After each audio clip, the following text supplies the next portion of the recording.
La primera vez que oí el llanto fue en un turno de madrugada del martes, rellenando informes de medicación en la sala 3 del Hospital Santa Engracia en Zaragoza. Un sonido húmedo, lejano, como si viniera de dentro de un túnel lleno de agua estancada. Me levanté, el corazón golpeando contra mis costillas, un sudor frío resbalando por mi nuca. El pasillo principal estaba vacío, iluminado solo por las luces de emergencia, esa claridad artificial que lo transforma todo en tonos de gris enfermizo. La ala pediátrica desactivada quedaba al final de ese pasillo, un bloque entero sellado hace 15 años, desde el incidente del sistema de ventilación. Nadie hablaba de lo que realmente pasó allí, solo susurros sobre niños que no sobrevivieron a la noche. Las puertas de metal oxidado, pintadas de verde décadas atrás, estaban cerradas con cadenas gruesas y un candado que parecía sacado de un penal. Pero el llanto venía de allí. Estaba seguro. Era el tipo de certeza que se instala en los huesos, una sensación física, pesada. No era el llanto de un bebé con cólico. Era algo más antiguo, más superficial, como si alguien intentara imitar el sonido y fallara miserablemente. Volví al puesto de enfermería, mis manos temblorosas casi derramando el café. Me dije que era el viento en los conductos viejos o el crujir de la estructura del edificio. Pero el Hospital Santa Engracia era nuevo, reluciente, inaugurado después de que el ala vieja fuera clausurada. Los conductos no crujían. La noche siguiente, fue Lucía quien vino a mí. Su rostro, normalmente sonrosado y lleno de vida, estaba pálido como el papel de las historias clínicas. Sus ojos, hundidos y oscuros, parecían haberse encogido. Sostenía algo en su regazo, envuelto en una toalla de papel. Era un cochecito de hojalata, de esos antiguos, todo oxidado y retorcido. Las ruedas atascadas parecían haber sido enterradas y desenterradas. Lo encontré en el pasillo, cerca de las escaleras de servicio, susurró, con la voz ronca. Era ese sonido, Javier. La canción de cuna. Arrorró mi niño. Esa maldita canción. Temblaba. El cochecito estaba frío, incluso dentro de la toalla. Un óxido marrón rojizo manchaba el papel. No había polvo de obra en ese pasillo, ningún lugar donde un juguete de esa época pudiera haber estado escondido. La explicación lógica se evaporó. Un juguete oxidado no aparece de la nada en un hospital moderno, limpio, donde la asepsia es una obsesión. Especialmente no cerca del ala desactivada. Especialmente no después de llantos y canciones. Las ocurrencias se intensificaron. Se volvieron parte del paisaje nocturno, como la iluminación tenue o el zumbido bajo de los frigoríficos de medicación. Juguetes aparecían.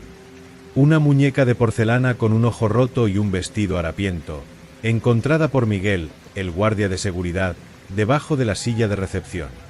Un caballito de madera, astillado y sin crin, abandonado en medio del montacargas. Siempre fríos al tacto. Siempre apareciendo desde una dirección que apuntaba, como una flecha invisible, hacia el ala verde. Las canciones de cuna eran lo peor. No solo arrorró mi niño. Oíamos fragmentos de otras, melodías distorsionadas, como si sonaran en una radio con las pilas muriendo. A veces, risas. No risas alegres y llenas de vida, sino risas cortantes, breves, seguidas de un silencio tan denso que parecía ahogar el aire. Reían en la oscuridad detrás de esas puertas encadenadas. Reían de nosotros. La administración, claro, no creyó. El supervisor Ramírez vino de día, con su corbata ajustada y su tableta brillante. Inspeccionó la zona, revisó las cámaras de seguridad. No hay nada, chicos, dijo, con esa sonrisa condescendiente que los profesionales de la salud aprenden a odiar. Estrés. Turnos largos. Sombras y ruidos antiguos de un edificio que respira. Ordenó una limpieza general en el área exterior del ala desactivada, como si las escobas pudieran barrer fantasmas. Fue después de esa limpieza que las luces comenzaron. Luces débiles, parpadeantes, como velas a punto de apagarse, viniendo de las ventanas altas y sucias del ala vieja. Ventanas que no deberían tener luz alguna, pues no había energía conectada a ese sector desde hace 15 años. El circuito estaba físicamente cortado, dijeron los electricistas. Verificamos.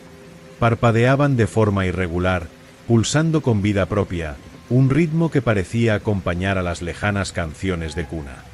Era imposible ignorar. Era imposible racionalizar. El miedo se instaló entre nosotros. El turno de noche. Lucía perdió peso. Sus ojos, antes tan vivos, tenían profundas ojeras moradas. Saltaba al menor ruido. Miguel, el guardia de seguridad, un hombre grande que había enfrentado a atracadores, ahora evitaba el pasillo principal después de medianoche. Se quedaba en la garita, observando las pantallas de seguridad, su mano siempre cerca del botón de pánico.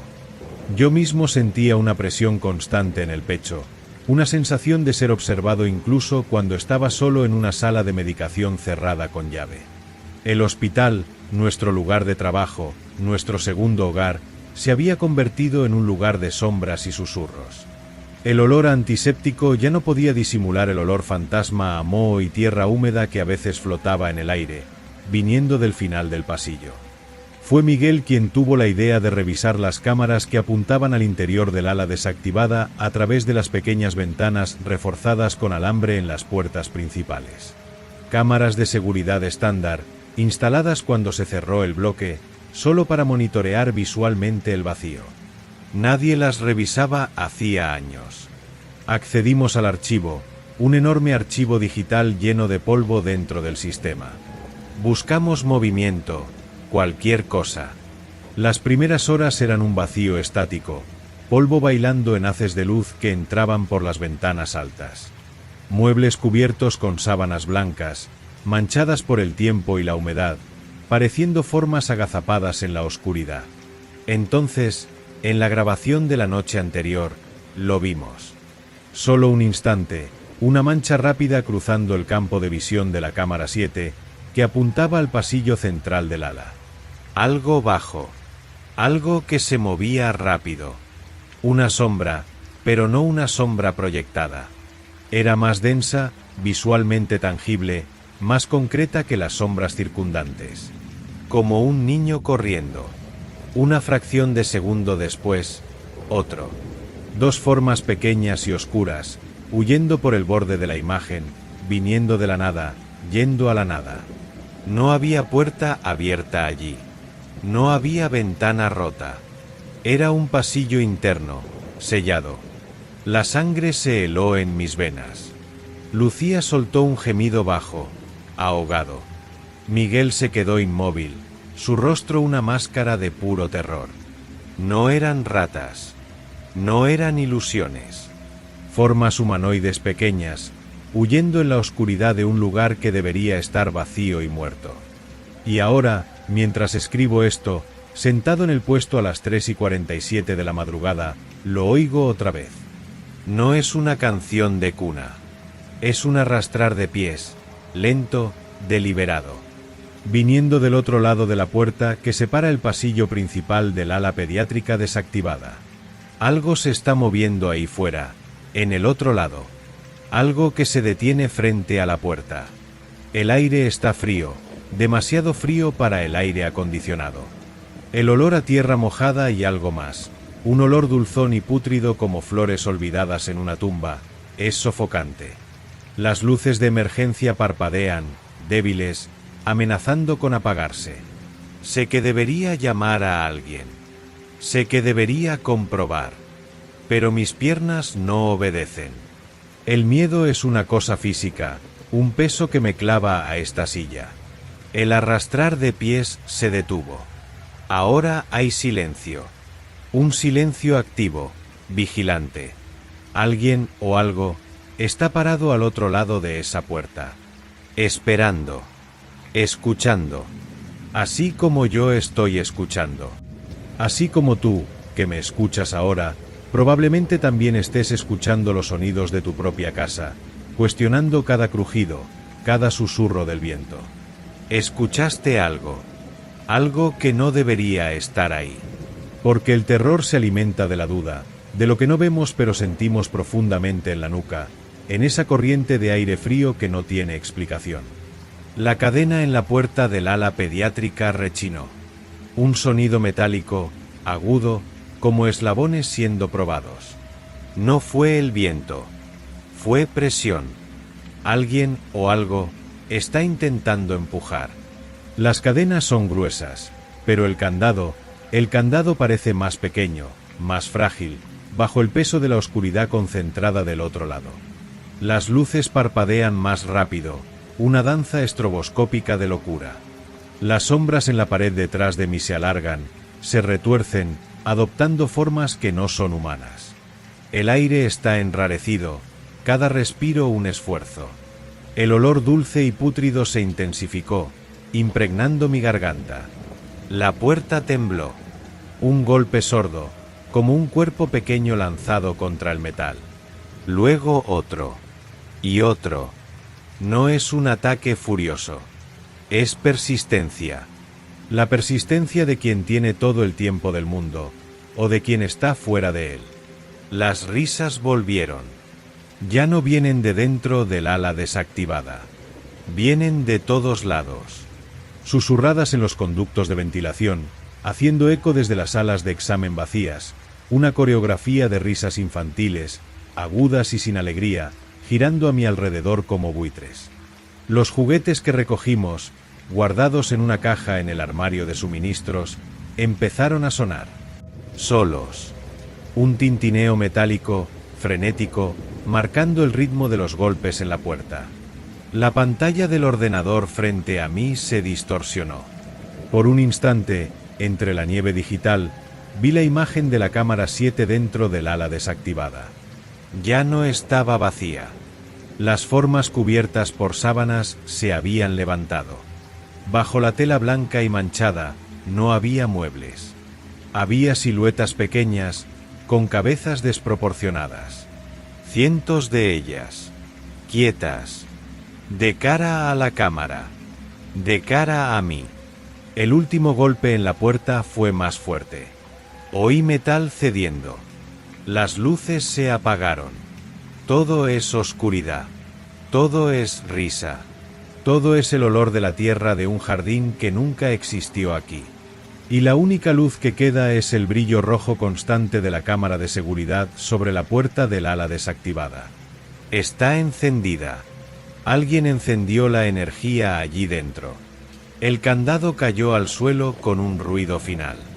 La puerta cruje, abriéndose lentamente en la oscuridad absoluta. El frío que entra no es de este mundo, un frío de tumba abierta. Las risas cesan. Un único suspiro, colectivo, húmedo, llena el pasillo. Vienen. Y ya no hay más puertas que las contengan. Ni en este ala. Ni en este hospital. Tal vez ni siquiera en tu habitación. Ahora, mientras escuchas, intentando convencerte de que son solo las ramas del árbol golpeando la ventana. ¿Lo serán? Mira hacia el rincón más oscuro de tu cuarto. Mira con atención. ¿Algo se movió? ¿O fue solo tu imaginación? ¿La puerta de tu armario está bien cerrada? Porque el terror nunca permanece confinado por mucho tiempo. Encuentra grietas. Encuentra oídos dispuestos a escuchar. Como los tuyos, ahora. Vienen. Por mí. Por ti. La oscuridad es el camino.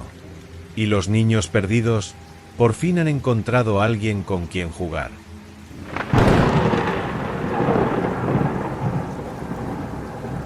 El turno de noche en la lavandería del Hospital General de Burgos siempre fue sobre el silencio. No el silencio pacífico, sino un silencio pesado, húmedo, espeso con el zumbido constante de las máquinas industriales y el olor penetrante de lejía y suavizante que intentaba, sin éxito, enmascarar el olor fantasma de enfermedades antiguas. Trabajábamos en el sótano, Carlos, Carmen y yo, en un vasto laberinto de hormigón donde las luces fluorescentes parpadeaban sobre interminables hileras de sábanas blancas como hueso, fundas de almohada y pijamas quirúrgicos. Lavar, secar, doblar. Era nuestro mantre, nuestro mundo reducido a las 3 de la madrugada, cuando el resto del hospital sobre nosotros dormía o agonizaba. Hasta que las manchas empezaron a aparecer. Fue en un lote de sábanas procedentes de traumatología. Bajaron por la tolva limpias, blancas como hueso pulido, y salieron de la enorme lavadora industrial con una suciedad que no pertenecía a ninguna herida humana. Tierra. Tierra oscura, húmeda, casi barro, incrustada en la tela como si la hubieran frotado con fuerza. Olía a monte podrido, a raíces descomponiéndose bajo un manto espeso de hojas muertas. Carlos fue el primero en notarlo, su rostro curtido arrugado en perplejidad. Él, el mayor, que había recorrido media España como camionero antes de establecerse aquí, dijo que aquella tierra olía mal. No era la tierra roja de La Rioja, ni la arena clara de la costa. Era algo más antiguo, más profundo. Lo ignoramos, lo atribuimos a un accidente extraño. Error crítico. Las manchas se multiplicaron. Las sábanas de pediatría volvían con residuos de hierbas secas y finas, como hojas de té viejas trituradas, desprendiendo un olor dulzón y mohoso que se pegaba a la garganta. Las fundas de almohada de la UBI presentaban manchas pegajosas de un líquido ámbar y viscoso, como miel rancia mezclada con algo químico y podrido. El olor era lo peor. Una mezcla nauseabunda de tierra húmeda de cementerio, miel agria y carne dejada al sol. La lejía industrial, nuestro escudo contra todas las impurezas del hospital, fallaba miserablemente. La suciedad resistía, incrustada, como si fuera parte integral de la tela. El aire en la lavandería se volvió espeso, opresivo, saturado de esa mezcla fétida que parecía penetrar por los poros. Entonces las sombras empezaron a moverse. No eran sombras proyectadas por las pilas de ropa limpia apiladas en torres inestables, formando pasillos estrechos y oscuros. Eran figuras. Demasiado delgadas, demasiado pálidas, como cadáveres desecados por siglos bajo la tierra. Las veía por el rabillo del ojo, al girarme para coger más sábanas de la secadora. Una silueta encorvada, huesuda, escondiéndose rápidamente detrás de una pila de mantas.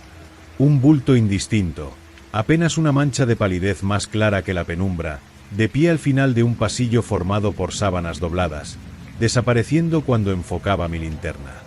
Carmen, siempre pragmática, empezó a negarse a ir sola a la zona de almacenamiento temporal, un rincón particularmente mal iluminado y lleno de pilas altas. Susurraba sobre sentir ojos clavados en ella, una sensación física de frío en la nuca, incluso con el calor asfixiante de las máquinas. Carlos intentó enfrentarse a ellas.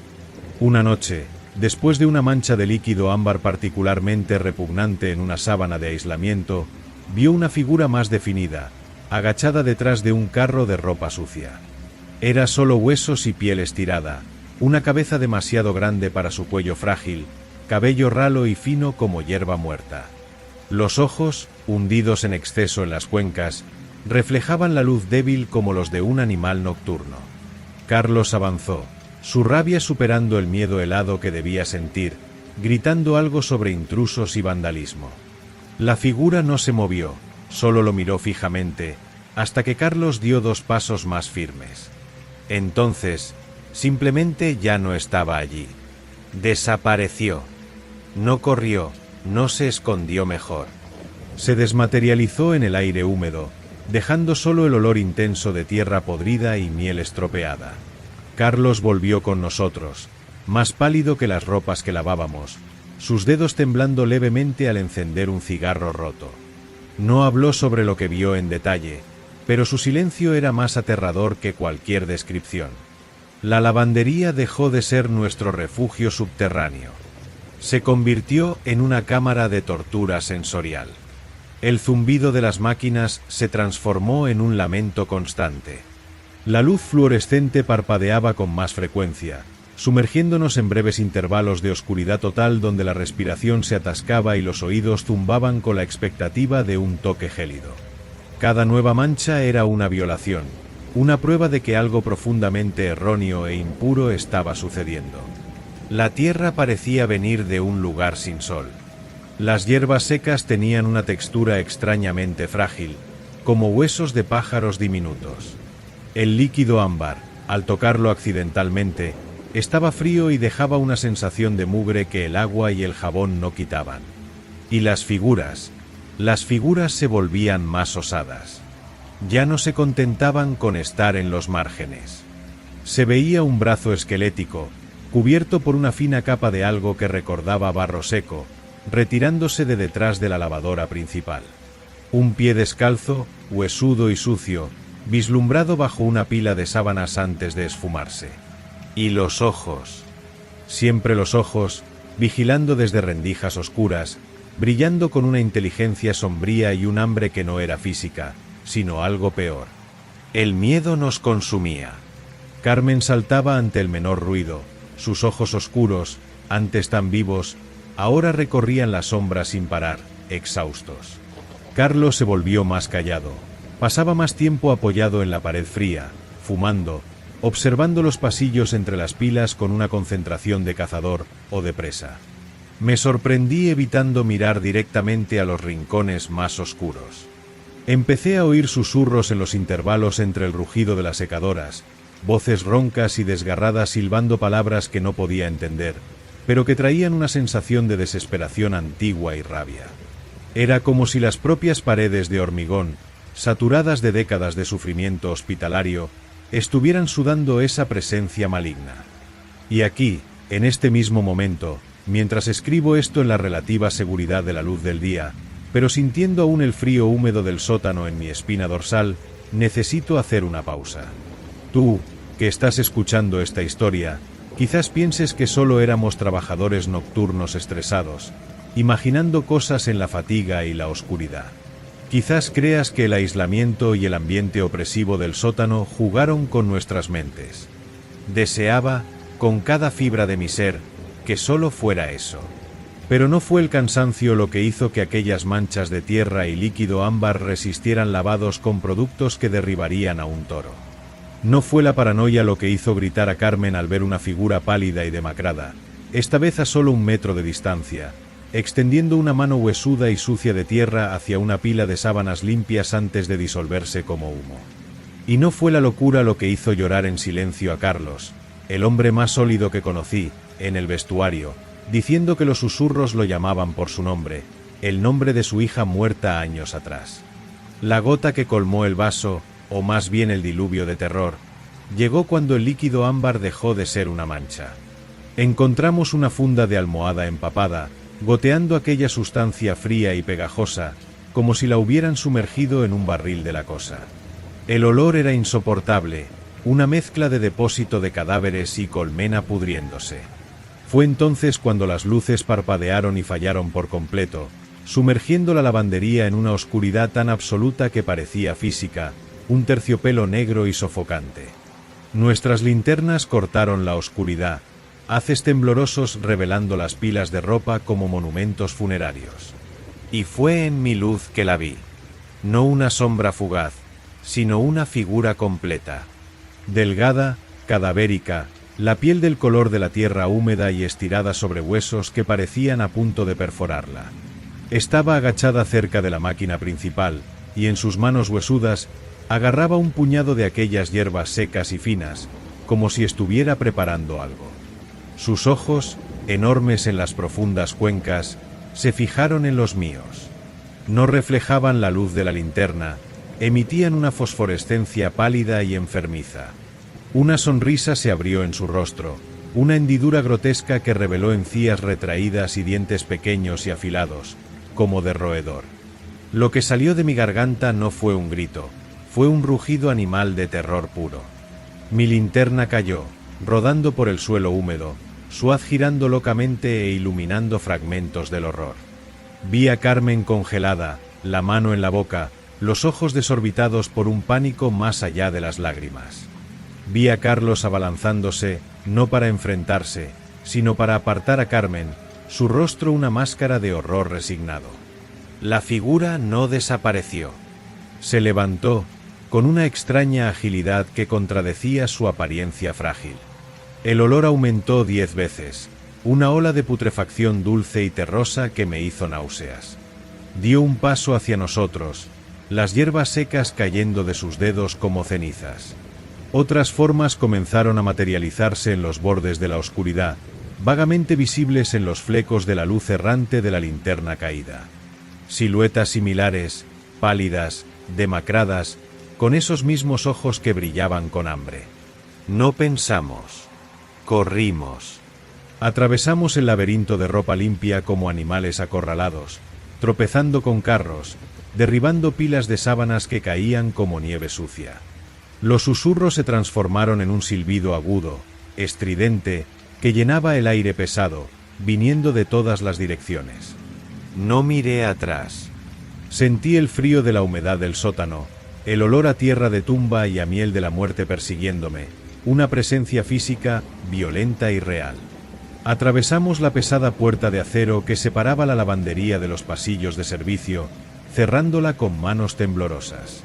Al otro lado, en la penumbra relativa del pasillo de hormigón, oímos un sonido bajo. Rasguño. Como uñas huesudas arañando lentamente el metal de la puerta. No volvimos. Carlos desapareció de la ciudad, ni siquiera recogió sus pertenencias. Carmen pidió la baja por teléfono. Su voz era un hilo de terror. Yo tampoco volví. Perdí mi trabajo, mi sueldo, mi cordura. Pero lo peor no fue lo que vimos, o lo que sentimos. Lo peor es lo que nos llevamos con nosotros. Porque las manchas no se quedaron en la lavandería. Una mancha diminuta de tierra oscura apareció en el dobladillo de mi sábana, aquí en mi minúsculo piso en el centro de Burgos. Huele a monte podrido. Y anoche, desvelado por el mismo pavor que me consume desde el sótano, juré haber visto, en el hueco oscuro entre el armario y la pared, un reflejo pálido. 2 puntos de luz débil, fosforescentes, observando. Y el olor, aquel olor a tierra húmeda de cementerio y miel agria, flotó en el aire por un instante antes de desvanecerse. Ellos saben dónde vivo. Encontraron el camino hacia arriba. La lavandería subterránea nunca nos liberó. Simplemente nos marcó. Y el ciclo de lavar, secar y doblar fue reemplazado por algo mucho más antiguo, mucho más sucio. Algo que vino de abajo y que no tiene intención de volver a la oscuridad.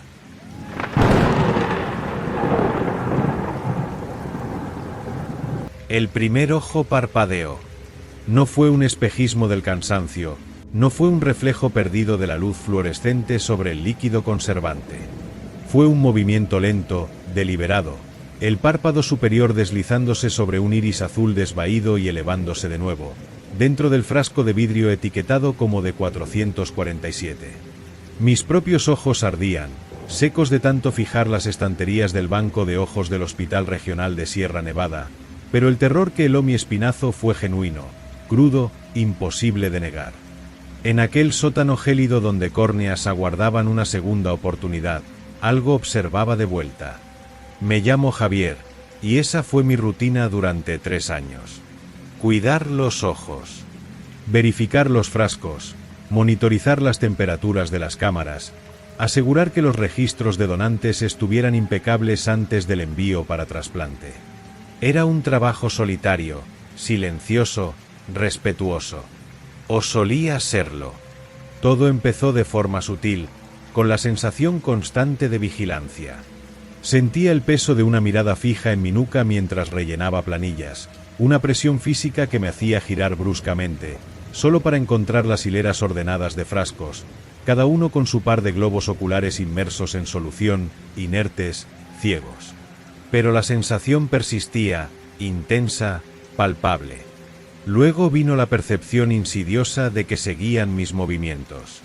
Al caminar por el pasillo central entre las estanterías refrigeradas, tenía la certeza absoluta, irracional, de que los iris giraban imperceptiblemente dentro de los frascos, siguiendo mi paso. Un movimiento mínimo, casi subliminal, pero constante. Lo puse a prueba. Caminaba despacio, me detenía de repente, cambiaba de dirección. La impresión de que decenas, cientos de ojos muertos ajustaban su foco hacia mí no menguaba, aumentaba. Un sudor frío me corría por la espalda, incluso en el ambiente climatizado. Se lo conté a Marta, la técnica del turno de tarde, una mujer práctica, de sonrisa fácil que nunca llegaba a sus cansados ojos. Se rió, dijo que el aislamiento del sótano y el peso de la responsabilidad me estaban afectando, sugirió vacaciones. Pero vi la rapidez con que evitó mirar directamente a las estanterías antes de irse. Los sueños empezaron esa misma semana. No eran pesadillas comunes. Eran experiencias. Vívidas, angustiosas, vistas a través de ojos que no eran míos. El primero fue un túnel de luces deslumbrantes y dolor lancinante. Olía a antiséptico y pánico. Oí voces distantes, quirúrgicas, palabras cortantes como bisturí, sujeten el párpado, más luz. Era la perspectiva de alguien tumbado de espaldas, incapaz de mover la cabeza, solo los ojos rodando en desesperación, captando fragmentos de rostros enmascarados, instrumentos metálicos relucientes. Desperté gritando, con sabor a sangre en la boca donde me mordí la lengua. Los sueños se repitieron, variando solo en la escena final. A veces era una carretera oscura, faros acercándose demasiado rápido, el impacto brutal. Otras, un cuarto oscuro, una figura indistinta alzando algo pesado, el golpe certero. Siempre terminaba con una oscuridad absoluta, sofocante, y un silencio profundo que era lo opuesto a la paz. Era la muerte. Estaba experimentando los últimos momentos de los donantes a través de sus propios ojos. La paranoia echó raíces. Verificaba los registros compulsivamente. El ojo azul que había parpadeado, de 447, pertenecía a un hombre de 52 años, José Almeida, atropellado en la N340. Causa de la muerte: traumatismo cráneoencefálico severo. Parecía plausible, pero luego noté inconsistencias. Fechas de recolección que no coincidían con fechas de defunción. Firmas médicas que parecían ligeramente diferentes. Una donante, Carla Santos, registrada como muerte por aneurisma cerebral a los 34 años, pero en mis sueños veía claramente las manos enguantadas que la estrangulaban, el estampado floral del papel pintado de la habitación. Investigué discretamente. No había registro de ninguna Carla Santos con esa descripción fallecida en la ciudad en esa fecha. El aire en el banco de ojos se volvió más pesado, más frío. El zumbido constante del sistema de refrigeración se transformó en un lamento agudo. Y los ojos se volvieron activamente hostiles. Además de seguir mis movimientos, empezaron a parpadear. Ya no un incidente aislado. Era un frasco aquí, otro allá. Un ojo marrón en F221, un iris verde en A112. El movimiento era siempre el mismo, lento, deliberado, obsceno en su normalidad imposible. A veces, solo un ojo del par parpadeaba. Otras, ambos, en perfecta sincronía. Evitaba mirar directamente, pero sentía el peso de su mirada colectiva, una presencia física que me empujaba hacia abajo. Empecé a ver cosas en el reflejo de las puertas de cristal de las cámaras frigoríficas. Sombras pálidas, indistintas, detrás de mí. Cuando me daba la vuelta, nada. Solo los frascos, los iris aparentemente inertes, pero con la sensación de que acababan de desviar la mirada. Mis manos temblaban al manejar los registros. Encontré más casos. Un donante, Marcos Fernández, supuestamente muerto en caída de altura en obra. En mis sueños, veía las tablas podridas del desván cediendo, veía el suelo de hormigón subiendo, pero también veía el rostro de alguien arriba, empujando. El registro no mencionaba sospecha de homicidio. Otro, una joven llamada Lucía, muerte por sobredosis. En mis sueños, veía una jeringuilla siendo forzada en su brazo, veía la sonrisa cruel de un hombre que no era médico. El banco de ojos no almacenaba solo tejido para trasplante, almacenaba testigos. Testigos silenciosos, impotentes, pero furiosamente conscientes dentro de esos frascos, atrapados entre la vida que les fue robada y la muerte que no los había liberado completamente. Y ellos sabían que yo sabía. Y aquí, ahora, mientras escribo esto en una cafetería ruidosa, lejos de aquel sótano maldito, pero aún sintiendo el frío penetrante de las cámaras en mi alma, necesito hacerte una pregunta directa a ti que estás escuchando. ¿Alguna vez has sentido ese frío en la nuca, la certeza absoluta de que estás siendo observado por alguien o algo que no puedes ver? Multiplícalo por cientos. Cientos de ojos sin párpados para cerrar, sin voz para gritar, pero con una conciencia residual, un recuerdo de dolor y traición que los mantenía anclados. Eso era el banco de ojos. No un depósito, sino un purgatorio de vigilia. Y yo era el carcelero involuntario, el único que parecía oír su silencio ensordecedor. No era locura. La locura sería negar lo que vi, lo que viví. Los sueños eran demasiado reales, las inconsistencias en los registros demasiado flagrantes, los parpadeos eran incontestables. Un movimiento fisiológico imposible para tejidos sin vida, sin conexión nerviosa. Pero ocurría. Ante mis ojos, que ahora costaban cerrarse sin ver aquellas otras pupilas fijas. Enfrentar al doctor Martínez, mi supervisor, fue inútil. Me miró con una mezcla de lástima e irritación, dijo que el estrés del trabajo aislado estaba pasando factura, sugirió firmemente una baja médica, psiquiátrica. No mencionó los registros. Sus ojos, sin embargo, pequeños y penetrantes tras las gafas, evitaron los míos. Había algo ahí, una cautela, un conocimiento que no compartía. O quizás era solo mi propio terror reflejado. Ya no podía distinguir. La atmósfera en el sótano se volvió sofocante. El aire parecía espeso, viscoso, cargado con el olor dulzón y nauseabundo del líquido conservante mezclado con algo más, algo orgánico y decadente. El zumbido de las cámaras se había transformado en un rugido constante, una banda sonora para el horror. La noche final fue la peor. Estaba solo, como siempre en el turno de noche. Un envío urgente necesitaba preparación. Tuve que entrar en la cámara frigorífica principal. El aire helado quemó mis pulmones. Las luces fluorescentes parpadeaban erráticamente, arrojando sombras danzantes sobre las estanterías. Fui a la sección G. El frasco G309. Ojos marrones, perteneciente a un tal Roberto, muerte por ahogamiento. En mis sueños, veía las manos sujetando sus tobillos bajo el agua helada del lago. Al coger el frasco, todos los demás en la estantería, en un radio de varios metros, se volvieron. Lenta, inexorablemente, como girasoles macabros, los iris giraron dentro del vidrio y se fijaron en mí. Cientos de puntos de color y blanco, sin vida, pero cargados de una inteligencia perversa y una rabia antigua. Me congelé. El frasco en mi mano parecía vibrar, frío como hielo seco. Entonces, G309 parpadeó. No un ojo, ambos. Lenta, completamente. Un acto de desafío, de reconocimiento. Fue entonces cuando comenzaron los susurros. No eran audibles, no con los oídos. Eran pensamientos invasivos, gritos mudos proyectados directamente en mi mente. Una cacofonía de terror, dolor, rabia impotente, acusación. Fragmentos de las muertes que había atestiguado en los sueños, pero ahora multiplicados, superpuestos, una sinfonía de agonía. Él me empujó.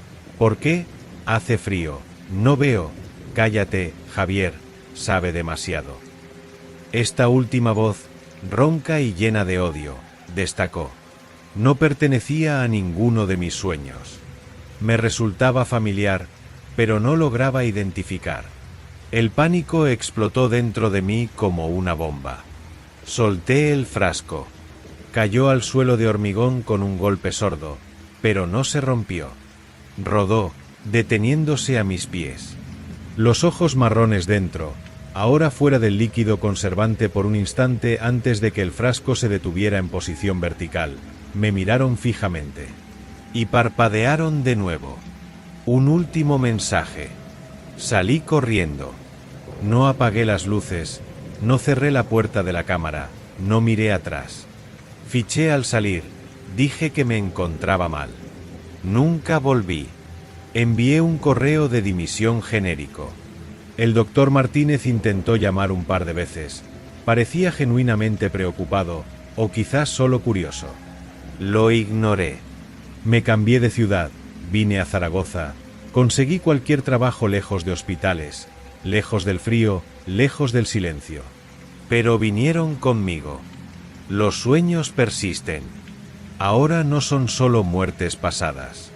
Son visiones del presente. Veo a través de ojos que están en otros lugares.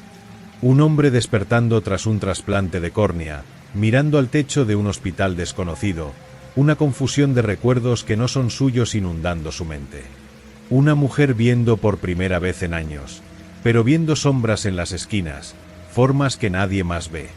Y a veces, en la oscuridad, antes de dormir, juro que siento ese frío característico de la cámara, ese olor dulce y podrido. Siento el peso de una mirada fija. Y cuando me giro hacia el vacío de la habitación, una certeza profunda, fría como el líquido conservante, se apodera de mí. En algún lugar, en algún banco de ojos, un frasco se movió lentamente en una estantería, y sus iris giraron, buscando el punto en el espacio donde estoy. Ellos saben. Siempre supieron. Los ojos no olvidan.